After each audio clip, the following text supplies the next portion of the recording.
Ilang injuries ni Justin Brownlee naging daan bakit hindi na siya kabilang sa hanay ng gilas na sasabak sa Australian Boomers ngayong gabi. At ang FIBA naniniwalang kayang ma-upset ng Gilas Pilipinas ang Australian Boomers. Yan ay kung makakaya nilang gawin ang inilatag na punto ng FIBA. Tutukan po natin ang lahat ng yan. Pero bago yan, subscribe, like and share na lang muna para pareho tayong updated. Isang araw bago ang inaabangang bakbakan ng Gilas at Australian Boomers, inihayag ng SBP ang malungkot na balitang hindi pwedeng makabilang sa hanay ng Gilas si Justin Brownlee. Dahilan nito, may iniindang ilang injuries ang naturalized players ng pambansang koponan. Narito ang kanilang pahayag. Tutukan po natin ang sinabi ng SBP sa kanilang official FB page sa facebook.com. Hindi makakalaro si Justin Brownlee laban sa Australia dahil sa hamstring sprain, peroneal tendinopathy sa kanyang kanang binte at pamamaga ng kaliwang tuhod na may kasamang cartilage defects. So mga playoffs, nakakalungkot to siyempre ha. Etong balita na to dahil si Justin Brownlee pa rin ang leader at sandigan ng Gilas Pilipinas. Pero sa tingin natin, mas mabuti na rin siguro na hindi siya pilitin. Hindi biro yung hamstring sprain ha, peroneal tendinopathy at yung pamamaga ng kaliwang tuhod. Mas mahalaga na makapagpagaling siya ng maayos kaysa lumala pa yung kondisyon niya, di ba?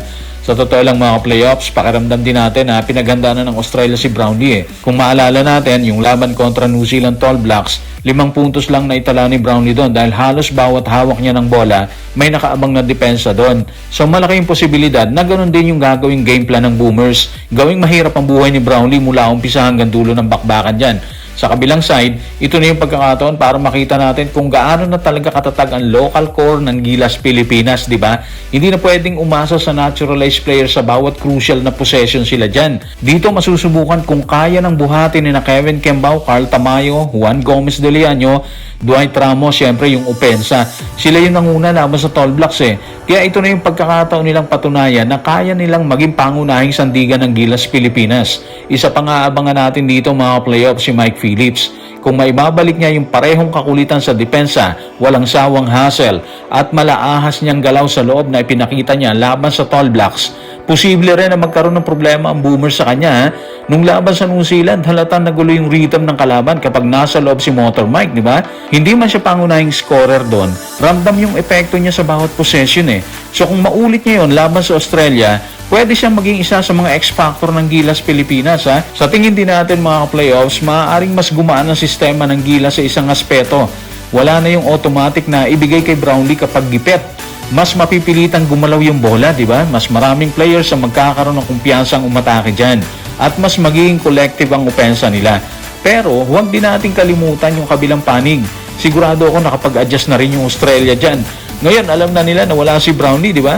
Panibago na rin ang scouting report nila. Hindi na nila kailangang ituon ang buong depensa sa isang tao. Sa halip, mas tututukan nila sila KQ, si Carl Tamayo, si Juan Gomez de Leaño, si Dwight Ramos, at syempre maging si Mike Phillips. Kaya kahit wala na yung pangunahing go-to guy ng Gilas, si Brownlee, hindi ibig sabihin luluwag yung laban nila dyan.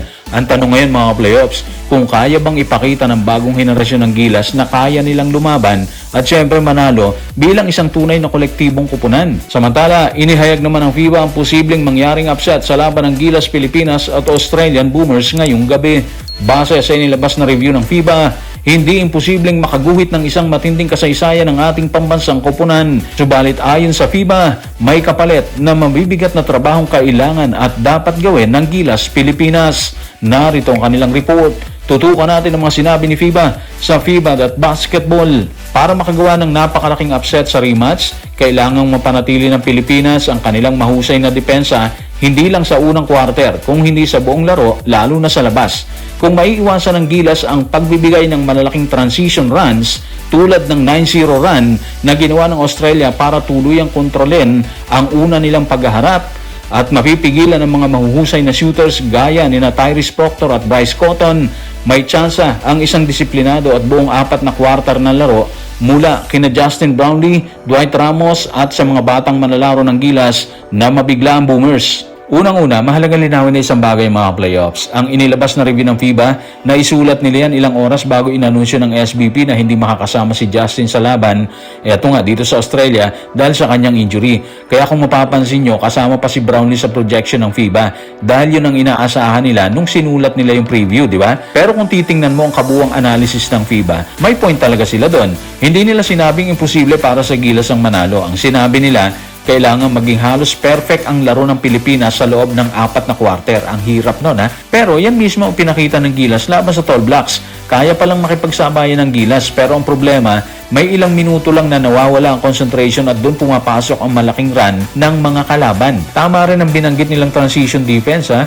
Kung babalikan yung mga nakaraang laban ng Australia mga playoffs, kapag nakatikim ang Boomers ng sunod-sunod na pass break points, napakahirap na nilang habulin. Yan ang dapat iwasan ng Gilas. Hindi pwedeng magbigay ng libreng puntos sa transition kasi nga napakabilis mag-convert ng Australia mula sa depensa papuntang opensa. Isa pang mahalagang punto ng FIBA, yung perimeter defense.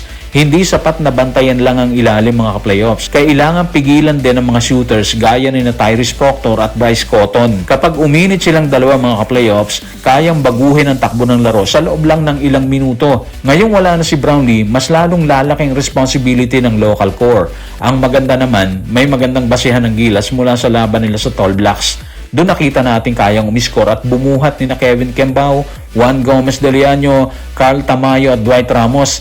Nadagdagan pa yan ng energy ni Mike Phillips na nagpakita kung paano niya kayang guluhin ang rhythm ng kalaban sa depensa. So sa tingin ko mga ka-playoffs, hindi na mababago ang katotohanan ng Australia pa rin ang malaking paborito dito. Pero kung may napatunayan ng Gilas laban sa New Zealand, yun ay ang kakayanan nilang makipagsabayan sa matitinding koponan. Ang challenge ngayon mga ka-playoffs is kung kaya nilang ulitin ang intensity na inilabas nila laban sa Tall Blacks sa loob ng 40 minutes. At ngayong wala si Brownlee, kung kaya bang mag-step up ng sabay-sabay yung buong local core. Yun yung pinakamalaking susi kung gusto nilang makagawa ng tunay na upset laban sa Boomers. So guys, maraming salamat.